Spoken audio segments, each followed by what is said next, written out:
You're tuning in to the deep dive because you, like us, are trying to get a handle on what comes next for the internet.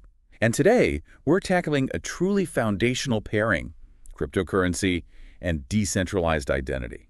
Yeah, these aren't just, buzzwords anymore. They're increasingly looking like the essential building blocks for the decentralized applications, DApps, that are really starting to emerge. Absolutely. We're seeing this fundamental shift away from the centralized platforms that have dominated the web for so long, the Googles, the Facebooks. Right. The future points towards a more decentralized model where you, the user, have genuine control over your digital life, your data, and applications can operate more autonomously. It's even prompting discussions around the role of AI in this new landscape, this idea of an agent economy. Exactly. This idea that AI agents could act independently, transact based on these decentralized foundations. And to really drill down into what's driving this, we've been looking at the perspectives of Robert Mao, the CEO of ArcBlock. He consistently highlights decentralized identity, or DID, and crypto payments as absolutely vital underpinnings. Yeah, he sees them as critical infrastructure, especially for that potential agent economy you mentioned. So whether you're actively building these next-gen systems or, frankly, just want to understand where the internet is headed, this deep dive is definitely for you. Our mission today, then, is pretty clear. Right. To grasp precisely why DID and crypto payments are so crucial for the future of DApps and also explore the role ArcBlock is playing in making this happen. Okay, let's unpack this, starting with decentralized identity, DID. Yeah. What is it? Well, think of it as your digital passport, but one where you're truly in control. Exactly. Right now, your online life pretty much depends on accounts managed by big companies, your Google login, your Facebook profile, your Apple ID. You don't own them. Nope. DID completely reimagines this. It empowers you, the user, to manage your own identity information using blockchain technology. Okay, blockchain. People hear that term a lot. Can you simplify that bit? How does it help here? Sure. Think of blockchain as like a super secure shared digital ledger. Everyone involved can see the entries, but no single person can just go in and change things without agreement. It provides that trust layer. So this secures your digital passport information. Precisely. Right. And with DID, you can then directly prove things about yourself to different DApps. Yes, I'm over 18, or yes, I completed this course, without needing a central company like Google to act as the middleman. Ah, okay. So you're proving things directly. You are. And this shift in ownership fundamentally changes the power dynamics online. It moves away from these big data silos controlled by corporations. Which everyone's increasingly worried about. Right, towards individual sovereignty. And that has huge implications for privacy, for innovation. The benefits are pretty substantial. Like what? What are the main ones? Well, first and foremost is true user control and privacy. You decide exactly what information to share and with whom, minimizing how much of your personal data gets scattered everywhere. Which reduces the risk, because those big databases are prime targets for hackers. Exactly. So enhanced security is another major advantage. It uses cryptography, basically complex math, to keep your identity and credentials secure and unreadable to unauthorized parties. That significantly cuts down the risks associated with those centralized breaches we hear about all the time. Makes sense. Plus, it's permissionless and censorship resistant. Anyone can create and use a DID. There's no central authority deciding who gets to participate. This fosters more open, accessible online ecosystems, no single point of control or failure. Okay, so control, security, openness. What else? I think what's really fascinating is the potential for interoperability and reusability. Imagine having a single digital identity that works seamlessly across loads of different DApps. So no more creating a new account for every single service. Hopefully not. And credentials are proofs you get in one place, maybe a verified certificate, a license, proof of membership. You can easily reuse them elsewhere without having to constantly re-verify or upload documents. That sounds much smoother. It does. And this ability to carry verified information about yourself is where verifiable credentials, or VCs, come into play. Okay, VCs. What are those exactly? Think of them as digitally signed, tamper-proof statements about you, the DID holder, like that digital course completion certificate we mentioned, or maybe digital proof you meet an age requirement to access something. They're digitally signed by an issuer linked to your DID. Got it. And you mentioned ArcBlock. They're already integrating this stuff. Yes, both DID and VCs are integral components of the ArcBlock ecosystem. They're clearly betting on this as a core part of the future web infrastructure. So for our listeners who aren't, deep tech people, what does this actually mean for them day to day? Well, think about a much smoother, more secure sign-in with your wallet experience. Instead of remembering dozens of passwords or using those social logins which share who knows what data. Right, you just use your DID wallet. Exactly, and it builds trust. The applications you interact with don't need to hoard your sensitive information. They can just verify the specific credential you present when needed. Is this person over 21? Yes. Okay, done. They don't need your date of birth, your address. Yeah, I like the sound of that. Less data scattered everywhere. We actually saw a real-world example recently, didn't we, about meeting access. Oh yeah, where people got into restricted online meetings they shouldn't have. With DIDs and VCs, you could imagine a scenario where only participants with a verified meeting attendee credential, issued perhaps by the organizer, can even get in. Much more secure and efficient than managing invite lists manually. Interesting.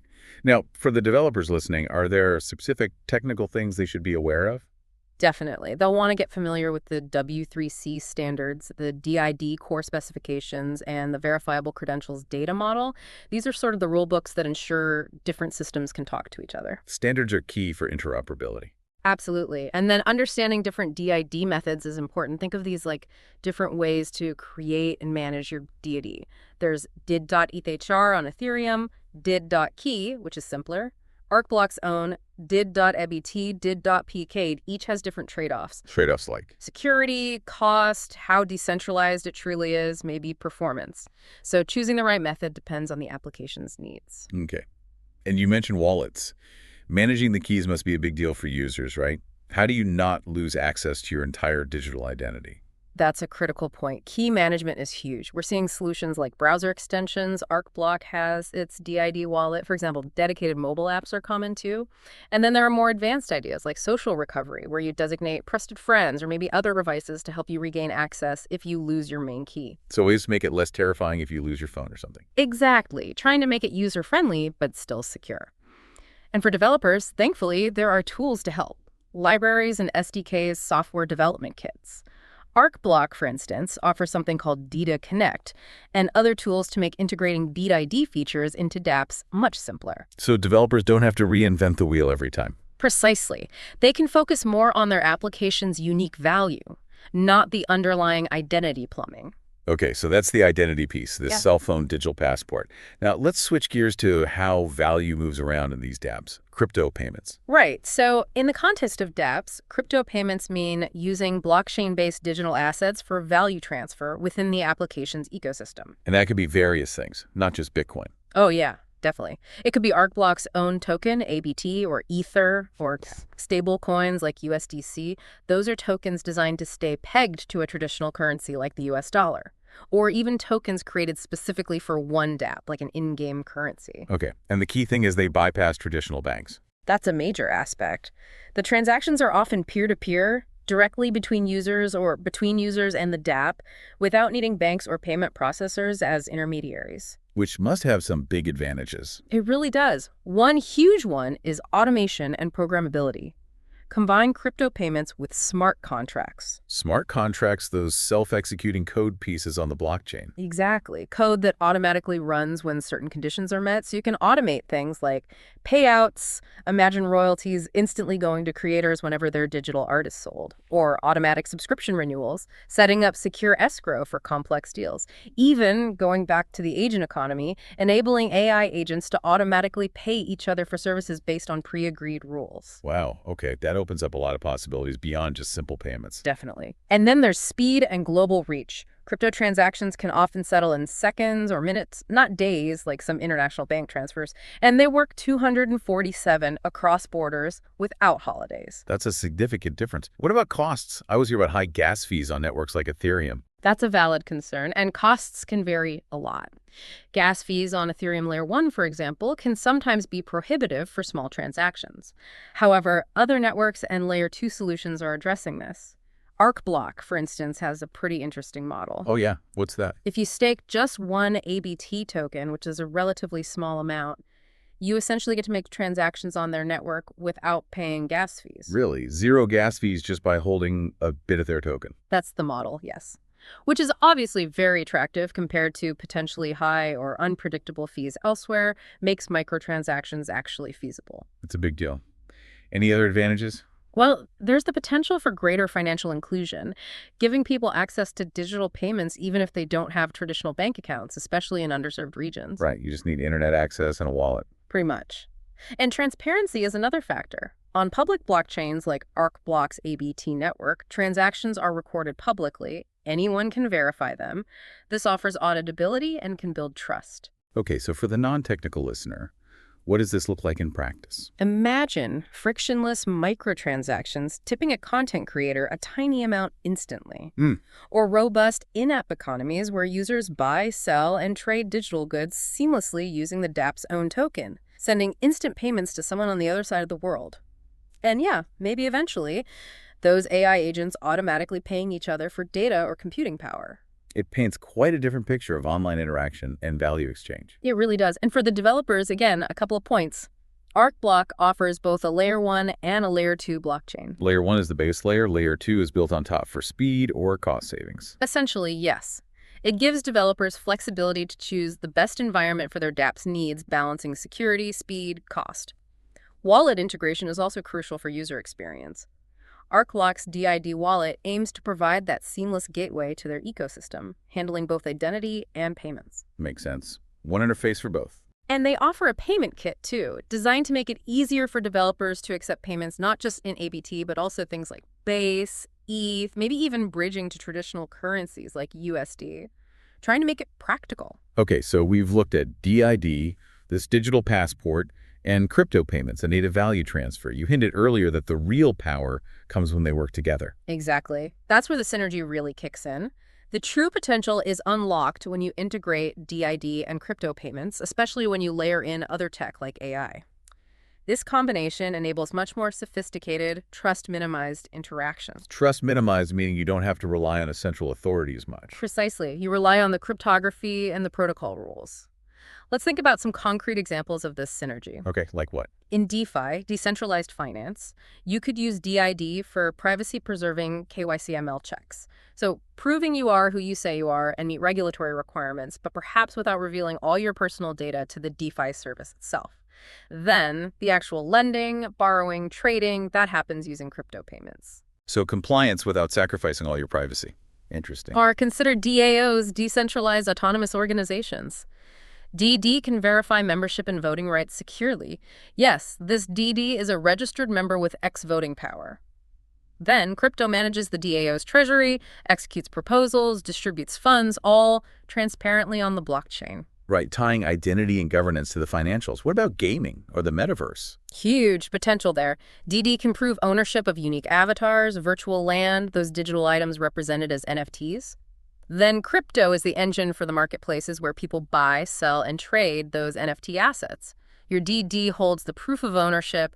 Crypto facilitates the transaction. Seamless ownership and trading. Yeah, we could even see marketplaces specifically for verifiable credentials.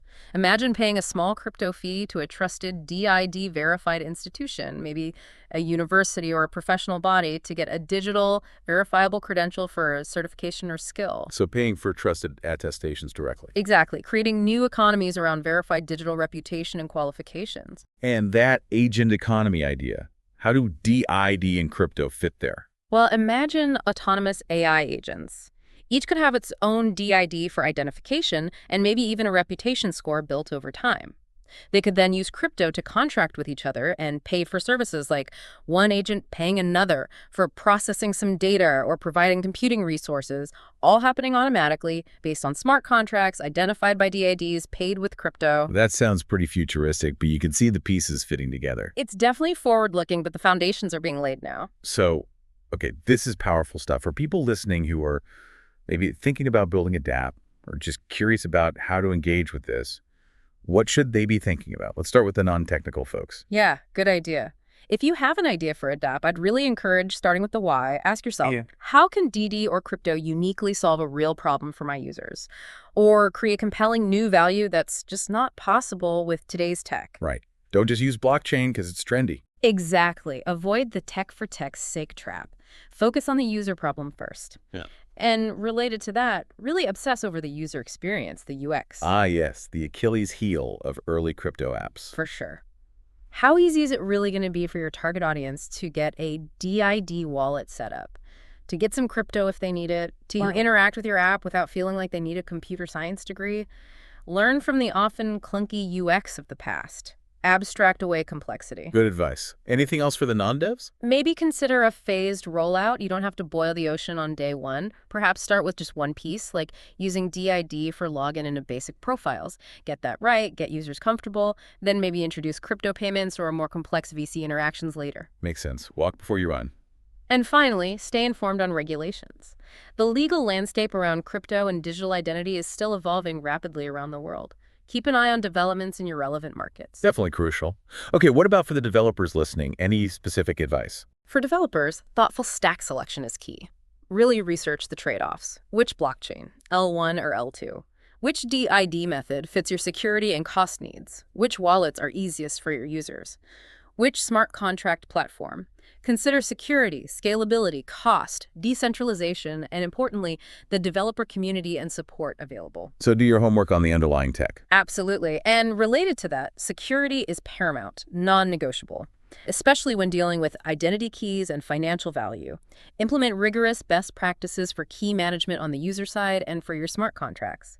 Get your value handling contracts audited by reputable third parties. It's essential. Don't skimp on security audits. Good. Right. Also, leverage the standards and tools that exist. Use the W3C standards for DID and VCs. Use open source libraries and SDKs like the ones from ArcBlock or other projects. Don't reinvent secure components if you don't have to. It speeds up development and improves compatibility. Build on the shoulders of giants, so to speak. Kind of, yeah. And finally, embrace iterative development. Use testnets extensively. Get your app out to early users, gather feedback constantly, especially around those tricky parts like wallet setup, key management, and the first time they use crypto in your app. Learn and adapt quickly. Solid advice. So as we wrap up this deep dive, it feels really clear that decentralized identity and cryptocurrency payments aren't just some passing fad. Not at all. They really do feel like fundamental shifts, foundational building blocks for the next iteration of the internet, enabling different kinds of interactions and value exchange. They empower these DApps we've been talking about to be potentially more secure, definitely more efficient in many cases, more transparent, and ultimately more user-centric, putting control back with the individual. Yeah, and as we explored, their combined power, especially when you think about adding AI into the mix, unlocks these really exciting new possibilities for automation, for complex interactions between people, organizations, even autonomous agents. It paves the way for things like that agent economy. So understanding and, for builders, effectively integrating DID and crypto payments seems pretty crucial for anyone wanting to shape this decentralized future. The tools are getting better, the understanding is growing. The potential for innovation is just immense right now. Which leaves us with a final thought for you, our listener, to maybe mull over. As individuals genuinely gain ownership over their digital identities, their digital passports, and the ability to transact freely and directly within these decentralized ecosystems, what completely new, unforeseen possibilities might emerge from that? What happens when those building blocks are widely available? It's a pretty profound shift to consider. The technology is one thing, but the societal and economic implications, they could be huge. Something to keep thinking about long after this deep dive ends.